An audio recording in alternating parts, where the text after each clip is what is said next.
Started on this truck with all the plastic parts, cheap parts, and a fabricated frame rails. Now this is the finished version of my truck. And lights are working, headlights, this fog lamps over here, and these two lights over here are blue. Also in the back I have the tail light in here is working, and then these two over here. There we go.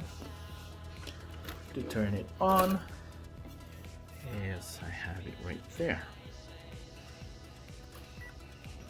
Headlights working pretty good, and you can actually change the settings on those lights.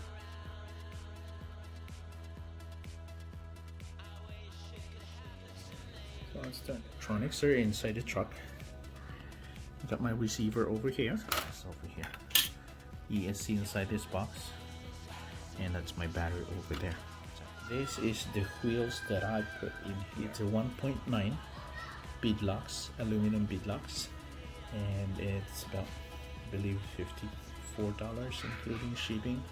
It comes with the tires, which is grippy, and it has a foam inside, pretty good foam. Now let's flip the truck and show you what's underneath. Okay, all right. The steering servo is mounted into the frame, which is very tight over here. I don't know if you can see it. It's very tight. It's all the way, it's almost touching the motor right there. And the fitting is pretty close all the way to the mounts at the front, where the front of the body is. And this is a 3-to-1 planetary gearbox from INJORA, and running a 35 turns motor. My 4 links are homemade from an M3 rod, and I have all aluminum. I think this is from INJORA too. It's a China made, but cheap, $86 for aluminum axles. I didn't have a wheel wells, so that's what I'm thinking.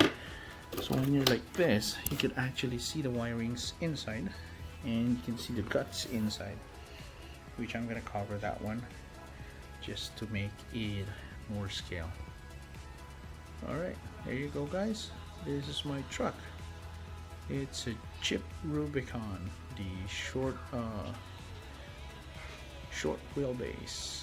Also add this one to all the scale crawlers over there, if you could help me, since this one is running a 35 turn motor and it's a 3-to-1 gearbox. I believe it's slower than the 35 turn and running at a 2S Lipo.